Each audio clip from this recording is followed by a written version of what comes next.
Watched my first video. I introduced this harp. I won't bother with the levers. This is, I've named it Cecilia. For those of you that don't know, I'm actually a concert harpist, and my concert harp is in the other room. This is the harp I will be taking the most often to sessions because it's just more portable and less of a hazard, really. This is 700 pounds. That one is about 15,000 pounds, so yeah. And although the harp is not usually that human friendly, or most people wouldn't find it to be very human friendly, I actually encourage people the most to come and sit down and give it a try. And that means it's kind of a breakthrough for them in the session, because they're sitting down and they're trying something new, they're playing with something new that otherwise might be intimidating to many people. But also I just bring it for my introductory relaxation activities in the beginning, because people just like the sound. It's a lovely sound, if I do say so myself.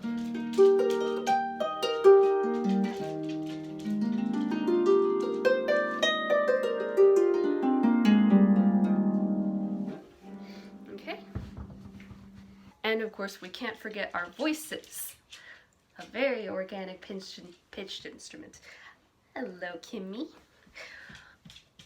Kimmy's an instrument too, and I'm about to show you. So we've got our voices, which we might use once you all are very comfortable in a chanting group. And that can be, while a lot of people are generally uncomfortable with singing, not everybody, but a lot of people, once you are in your comfort zone enough to sing, oh, see, she's singing now.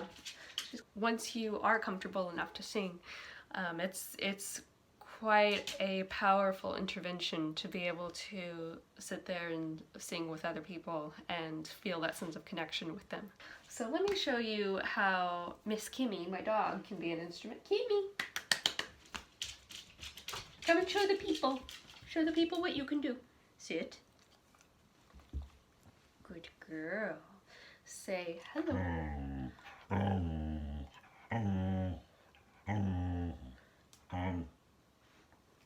Good girl. Oh, good girl. Oh, I love you. You're so cute. Border Collies are trained to be rather, or they have turned out to be rather nervous dogs, and so she actually doesn't like music that much. She has to go into another room whenever I do it. It's a bit overstimulating for her, isn't it? Yes. And here are the two electronic instruments I like to bring. This is a theremin. It's just this tiny little box here, but it requires this huge box in order to make the sound. So I'll show you that first. So we'll just, oops, turn this on.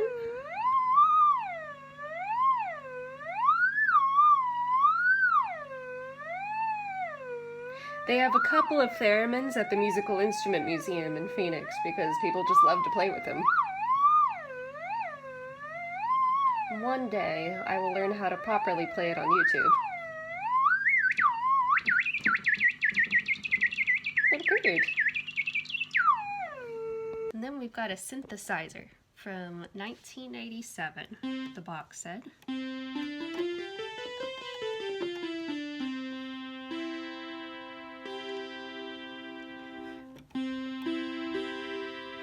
And the fun thing about this is you can give it a little beat, make it play its own music, change the style of the music. No, don't watch that.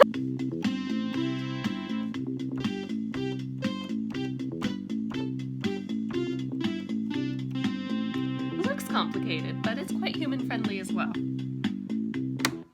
I actually have quite a few more percussive toys that are in my shed over there, but it would just take all day for me to just shake things at you. So I think you all get the gist of things. So what I'm about to do with my husband Dan is just a playful improvisation. I'm gonna let him pick what he wants to play with and what he would want me to accompany him on, or maybe he'll just want to play around with something by himself. We'll have to see. But together we will be demonstrating some creative improvisation on musical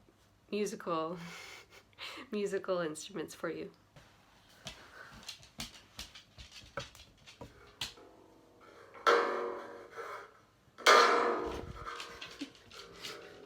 This is Dan. Say hi, Dan. Say hi to the people. Hello. Dan's having a bit of an explore right now.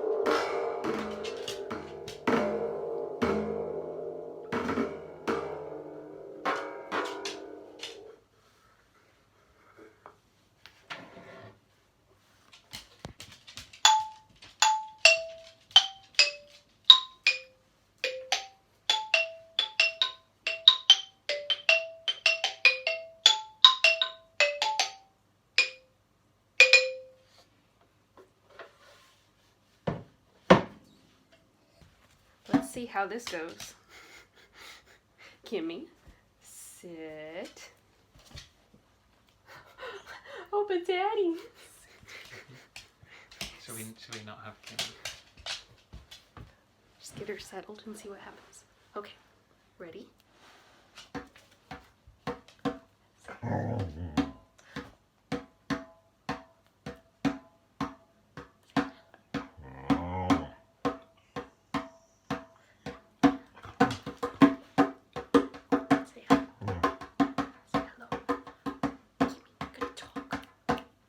Yeah, we tried that for a while, and she started to figure things out, so she stopped. So we're gonna try something else. What would you like me to play now? I would like you to play the synthesizer. Ooh.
Right, big thank you to Dan for joining us. A big thank you to my dog Kimmy as well.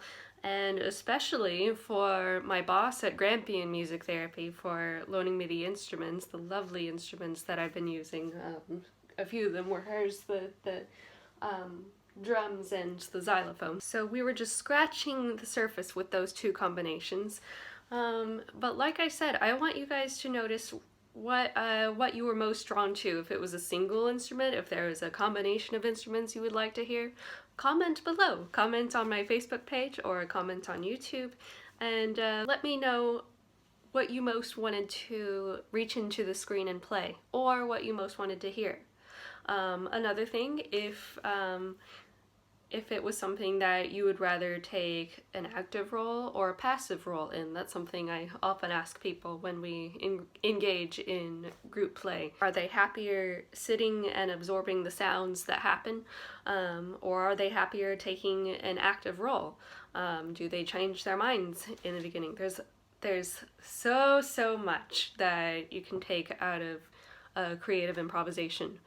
For corporate wellness or for political wellness or any kind of neurotypical group that's looking to manage the mental health care in the workplace, there's a lot you can do with that there too, which includes but is not limited to group cohesion, stress mitigation, and simply just letting off some steam.